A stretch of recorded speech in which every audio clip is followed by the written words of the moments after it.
그 유명한 알렉산더 대왕이 어느 때 항구에 정박하고 있는 죄수들이 탄 배를 방문하게 되었다고 합니다. 이것이 기회라고 생각하고 모두가 자기들의 무죄함을 왕에게 호소했습니다. 나는 억울하게 여기에 와 있습니다. 판사가 뇌물을 받고 내게 유죄 판결을 했습니다. 누가 배신을 해서 그만 내가 여기에 왔습니다. 모두가 자기는 무죄하고 억울하게 이 고생을 하게 됐다고 호소를 했습니다. 아무도 제 잘못이라고 생각하는 사람은 없었습니다. 유독히 한 사람만 아무 말이 없어서 오히려 왕이 가까이 가서 자네는 어떻게 말이 없나? 그랬습니다. 그때 그는 대답했습니다. 나는 내 잘못으로 왔거든요. 내 잘못으로 내가 고생하는데 무슨 할 말이 있겠습니까? 내가 가난해서 돈이 필요해서 그만 도적질을 했다가 아마 이렇게 발각이 돼서 잡혀왔으니 내가 죄값을 치러야겠지요. 이렇게 대답을 했습니다. 내가 오늘 고생하는 것은 마땅한 것입니다. 라고 했습니다. 알렉산더 대왕은 큰 소리로 명령을 했습니다. 너 같은 죄인이 이 의인들 속에 있어서야 되겠느냐? 너 때문에 많은 사람들이 물들게 되면 안 되지. 너는 여기서 나가라. 석방해 주었대요. 여러분, 한 해가 다시 시작됩니다. 도대체 우리의 소원이 어디 있습니까? 어떻게 되면 좋을 것 같습니까? 환경 문제입니까? 정치 문제입니까? 경제 문제입니까? 오늘 아침에도 방송에 나오는 걸 보니까 우리 국민들의 관심사의 첫째가 경제, 둘째가 안보, 셋째가 환경 이렇게 나오더라고요. 어쨌든 첫째가 경제입니다. 그래요. 경제만 해결이 되면 모든 문제가 해결이 될까? 한번 다시 물어야 하겠습니다. 소원이 뭡니까? 어떤 어린아이가 하도 말썽을 부려서 어머니가 걱정하던 중에 얘 손을 붙들고 하나님 앞에 늘 기도를 했습니다. 하나님 아버지, 얘가 어머니 말을 잘 듣게 해주세요. 이렇게 기도했습니다. 얘가 좀 컸어요. 그리고 엄마 오늘은 내가 기도하면 안 될까? 엄마는 좋은 마음으로 그래 야 네가 컸구나. 오늘은 네가 기도해라 했더니 얘가 그러더랍니다. 하나님 아버지, 우리 어머니가 내 말을 잘 듣게 하게 해주세요. 여러분은 자기 소원이 제일인 줄 알지만 아니옵시다. 우리 주위에 있는 사람들은 나름대로 또 다른 소원을 가지고 있어요. 어쨌든 한 가지만은 생각하십시다. 열왕기상 3장 9절 이하에 보면요, 솔로몬이 하나님 앞에 기도합니다. 기도야 누구든들 하겠지만 하나님께서 응답하는 기도를 합니다. 하나님 말씀하십니다. 너는 내게 구하라. 내가 네게 무엇을 줄까? 너는 내게 구하라. 내가 네게 무엇을 줄까? 바로 그 시간입니다. 이 얼마나 절절하고 귀중한 시간입니까? 그때 솔로몬은 말합니다. 하나님 앞에 지혜로운 마음을 주세요 라고 딱 한마디 기도를 했습니다. 전 이 점을 강조하고 싶어요. 여러 가지를 구하지 않고 딱 한 가지를 구했지. 하나님이 그것을 크게 기뻐하시고 성경은 이렇게 말합니다. 그의 구한 바가 주의 마음에 맞은지라. 여러분, 주의 마음에 맞은지라. 우리 소원이 주님의 것과 맞아야 돼요. 내가 구한다고 이루어지는 거 아니에요. 욕심이 많다고 되는 게 아니에요. 하나님이 내게 주시려고 하는 바가 있어요. 또 내가 어떤 사람이 되어야 되겠다는 그 기준이 있어요.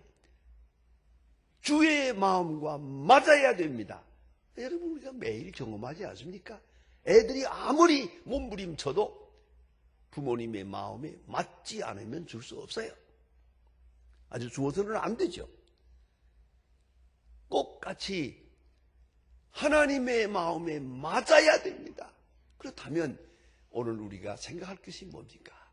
하나님의 마음에 맞는 소원이 뭡니까? 하나님의 뜻과 일치하는 내 소원이 무엇이 되겠습니까? 하나님은 내게 무엇을 원하십니까? 오늘 성경에 보면 다윗은 이렇게 말합니다. 하나님이여 내 속에 정한 마음을 창조하시고 내 안에 정직한 영을 새롭게 하소서. 아주 귀중한 기도입니다. 절실한 기도입니다. 그의 자매록의 중심부에 나오는 소원입니다. 다윗의 특성은 정직함입니다. 여러분, 다윗의 생애를 잘 아시지 않습니까? 아무리 봐도 다윗은 의인이 아닙니다. 다윗은 깨끗한 사람도 아닙니다. 흔히 말하는 도덕적 분자가 아닙니다. 그런데 하나님이 왜 이렇게 다윗을 좋아했습니까? 하나님은 다윗을 사랑했어요. 신구약 성경에 다윗이라는 이름이 800번 나옵니다. 사람의 이름 중에 최고로 다윗의 이름이 많이 나오고, 이스라엘 사람들은 원래 성이 없습니다. 우리나라는 이제 김씨, 박씨, 곽씨 성이 있지 않습니까? 그 사람들은 성이 없습니다. 왜? 다 하나님의 백성인데 무슨 성이 필요하냐? 성이 없어요. 난 그거 잘했다고 생각해요. 우리도 성을 다 없애야 되겠어요. 그래 누구 자식이니 누구 손자니 이래가지고 말이 많고 싹 없애면 좋을 것 같아요. 그런데 어쨌든 이스라엘 사람은 없습니다. 없기 때문에 할 수 없이 이름을 부를 때마다 조상의 이름 하나를 그다 넣어서 부릅니다. 예수님의 성이 다윗입니다. 다윗의 자손 예수. 그 많은 자손이 조상이 있지만은 다 빼버리고 다윗의 자손 예수. 보세요. 예수님의 성이 다윗입니다. 그만큼 다윗은 하나님의 사랑을 받았고 높임을 받았습니다. 존귀함의. 자, 그런데 그 이유가 뭘까? 자세히 면밀하게 연구해 보면 딱 한 가지, 정직했어요. 그는 정직한 사람이었어요. 소년 시절에 골리앗 대장 앞에 가 섰을 때도 정직했어요. 하나님의 능력 앞에 정직했어요. 그 정직함으로 골리앗을 보니까 골리앗이 아무것도 아니에요. 이것이 다윗이었어요. 사울 왕에게 쫓겨다닐 때 도대체 사울 왕이 자기 신하 다윗을 죽이려고 합니다. 죽이려고 쫓아다니는데도 불구하고 다윗은 이리저리 피해 다니기도 하고요. 다윗이 사울을 얼마든지 죽일 수 있었어요. 그래도 손을 대지 않았어요. 왜? 정직했어요. 하나님 앞에 정직했어요. 하나님의 기름 부은 자를 내가 손을 댈 필요 없다.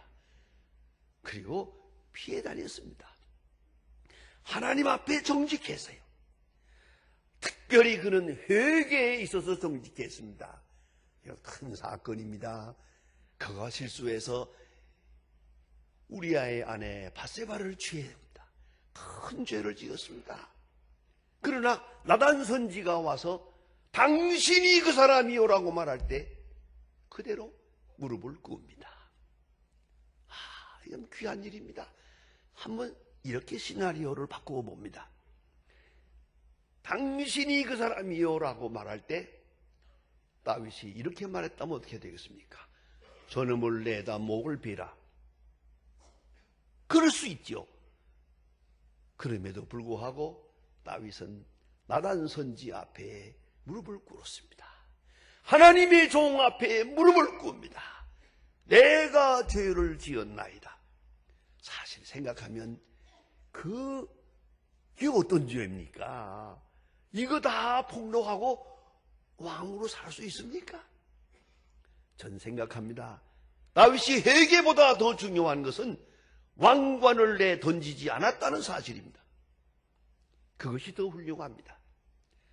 자, 이렇게 자기 신하의 아내를 취해 놓았으니 이렇게 하고 이것이 다 만천하에 알려졌으니 어떻게 보좌에 앉아 있습니까? 어떻게 왕으로 재판을 하며 왕으로 행세할 수 있단 말입니까? 그러나 다윗은 바로 이 순간에 내가 이런 죄를 지었으니 내 자존심이 허락지 않는다.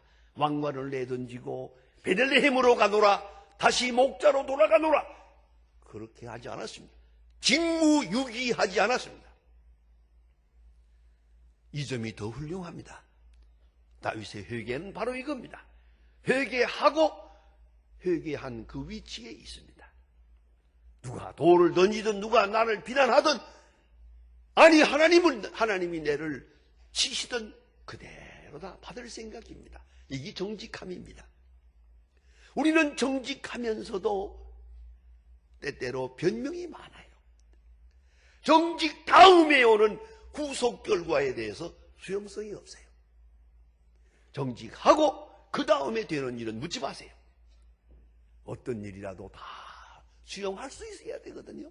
겸손하게 받아들여. 그게 정직함인데 정직하면서 변명이 많아요. 도대체 말이 많아. 또 불만도 많아. 아니옵시다. 다윗은 위대합니다. 회개에서 정직하되 가만히 보세요. 정말 눈물이 겹도록 훌륭한 점이 있습니다. 이게 뭐냐? 밧세바를 원망하지 않았어요. 그 점에서 훌륭한 남자예요. 성경을 가만히 보면은 아무리 읽어봐도 밧세바가 나빠요. 그 요사스러운 것이 말이야. 아이고 왕을 그만 타락시키려고 지붕에 올라가서 홀랑벗고 목욕했다며? 성경이 말한 대로 보면 그 여자가 나빠요. 그럼에도 불구하고 이 큰 사건 뒤에 다윗은 그 많은 참회록 속에 그 많은 시편 속에 단 한 번도 밧세바를 원망하지 않습니다. 내가 죄를 지었나이다. 남자 중에 남자예요. 남자가 변명을 하면 안 되지. 회개에 무슨 군소리가 들고 뒷말이 있어서는 안 되죠. 모든 책임을 내가 집니다. 내가 죄를 지었나이다. 끝. 이것이 다윗의 정직함이에요. 그래서 하나님께서는 다윗을 사랑하세요. 그 다윗을 사랑하셔. 여러분, 오늘 우리가 회개의 기도를 한다고 하면서도 정직하지 못할 때가 많아요. 변명도 많고 원망도 많아요. 그런 거로 다윗은 다시 말합니다. 정직한 영을 새롭게 하소서. 세월을 가면서 정직이 자꾸 흐려지는 거예요. 정직한 마음을 다시 창조하소서. 신실한 기도를 하고 있습니다. 여러분, 소원이 어디 있습니까? 많이 벌고 오래 살고 건강하고 그만하시고요. 그간에 산 것도 변변치 않았는데 뭘 더 살겠다고 하겠어요? 그저 한번 이렇게 기도해 볼까요? 하나님이여, 금년만은 정직하게 살게 해주세요. 제발 거짓말하지 않게 해주시고 하나님 앞에서 정직하게 성실과 정직함으로 그렇게 금년은 살게 해주세요. 어느 도박사가요, 도박으로 한평생을 살면서 고생하고 배가 망신하고 마지막 죽게 될 때 유언을 하게 됩니다. 아들이 옆에서 울고 있으니까, 아들아, 너만은 절대로 카드에 손을 대지 마라. 그런데 특별히 블랙잭은 하지 마라. 죽음의 사자가 내 앞에 와 있다. 하나님 앞에서 내가 너에게 명하는데 하나님 앞에서 맹세하라. 절대로 도박은 하지 않겠다고 했습니다. 아들이 얘기했습니다. 예, 하지 않겠습니다. 아버지가 마지막 말을 한마디 더 합니다. 어쩔 수 없이 하게 될 경우에는 물줄을 잘 세워야 한다 그랬어요. 여러분, 그게 그렇게 버려지는 것이 아닙니다. 자기가 마음에 결심 한번 했다고 달라지는 게 아니더라고요. 정직한 믿음, 확실히 다윗은 정직한 믿음. 사도 바울도 말합니다. 에베소서 4장 23절에서 오직 심령으로 새롭게 되어, 로마서 12장 2절에서 오직 마음을 새롭게 함으로 변화를 받아. 역시 문제는 마음의 문제요. 깊은 그 속에는 정직함의 문제예요. 이 문제 외에 다른 문제가 없어요. 나는 정직하다면 빼놓을 수 없는 일화가 하나 있습니다. 임마누엘 칸트의 아버지가 어떤 날 외출했다가 돌아오는데, 옛날에는 말을 타고 다녔거든요. 말을 타고 돌아오는 길에 강도를 만납니다. 강도들이 딱 붙들어 놓고 짐 다 내렸습니다. 말도 빼앗고 짐도 빼앗고, 그리고 이것이 다냐? 하고 물었어요. 예, 다입니다. 그러면 목숨은 살려줄 테니까 그냥 가라. 벌벌 떨면서 지금 갑니다. 집으로 향해서 가는 길에 언덕으로 올라가다 보니까 이 주머니가 묵직한 걸 느꼈어요. 주머니 속에 금덩어리가 하나 있었는데 이걸 잃어버릴까 봐 바늘로 꿰맸대세요. 이게 손에 딱 잡히는 거야. 이걸 들고 다시 강도에게 돌아갔습니다. 아까 그것이 다냐 할 때 경황 중에 다라고 했는데 다가 아니었습니다. 여기 금덩어리 있습니다 하고 내놨어요. 아무도 이 금덩어리를 받아가지는 사람이 없었어요. 마지막에 강도 괴수가 말합니다.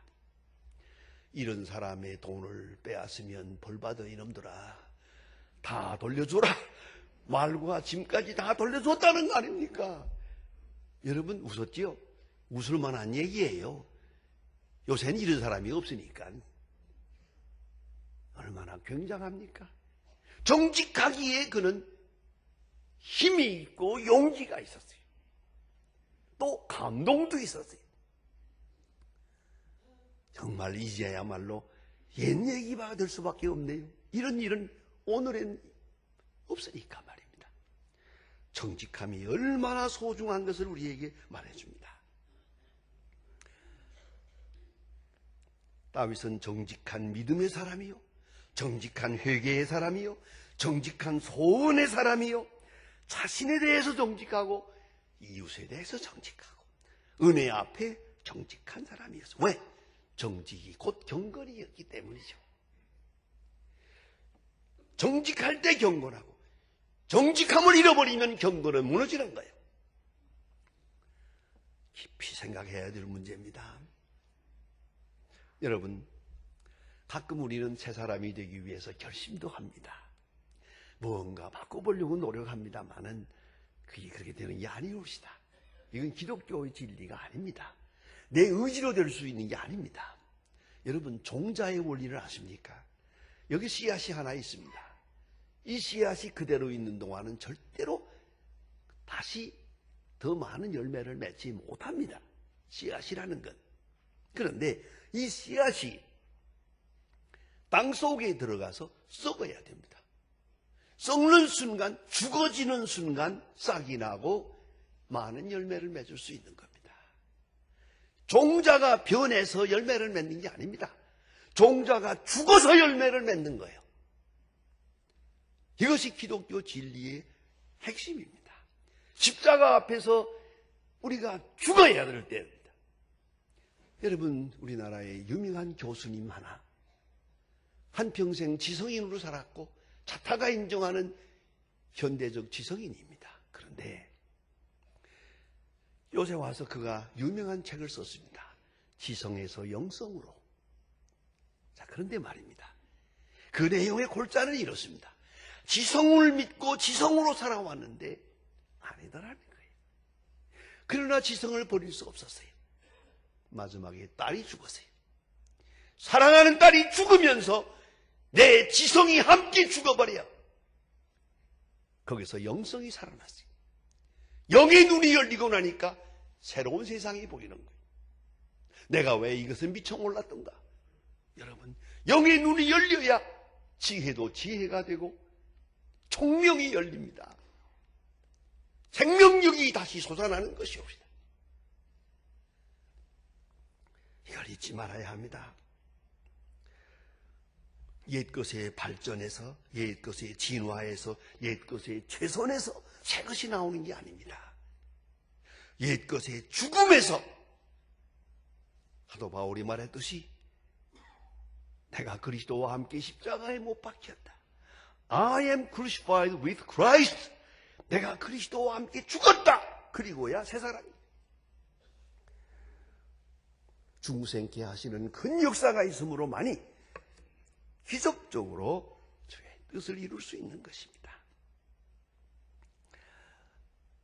요새 스테반 폴란이라고 하는 분이 쓴 최신작입니다.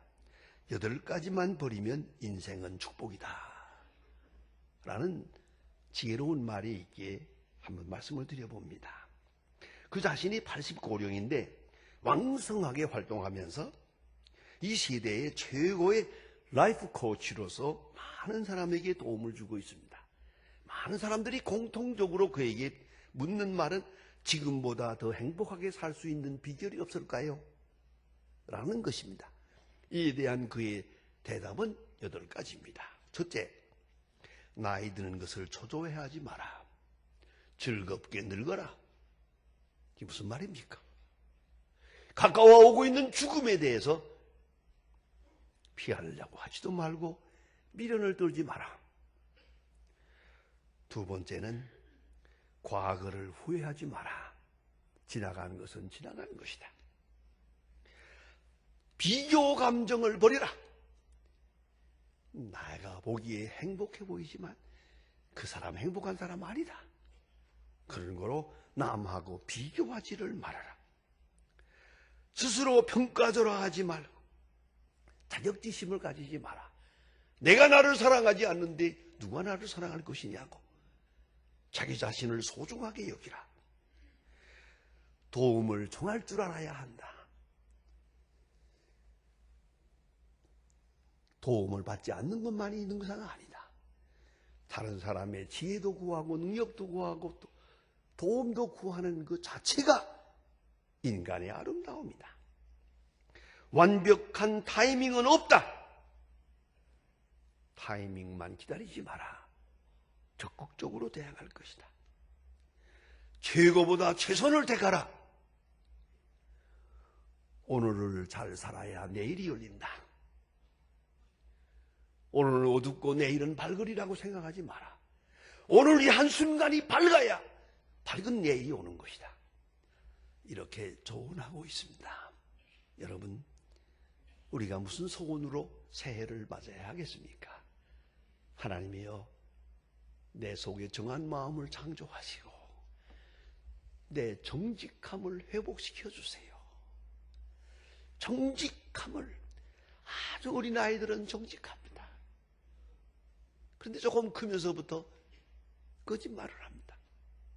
달라집니다. 그 아주 어렸을 때 가졌던 깨끗한 정직함을 회복시켜 달라고 다윗은 기도합니다.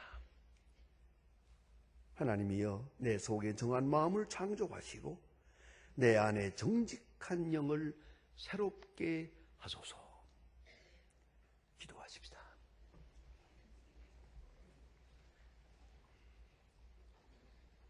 하나님 아버지, 그렇게도 소중한 시간들을 잘못 보내고 사는 저희들이지만도 꾸짖지 아니하시고 또다시 새해를 허락해 주심을 진심으로 감사합니다. 시간이 바뀌었다고 새해가 되는 것은 아닌 줄 압니다. 주여, 그리스도 안에서 다시 한번 새 사람으로 태어나며 정직한 영을 새롭게 하사 주의 창조적인 역사 안에서 새로운 생각, 새로운 마음가짐, 새로운 행동, 새로운 생활 양식으로, 새로운 가치관으로 새 세상을 살아갈 수 있게 하옵소서. 예수님의 이름으로 기도합니다. 아멘.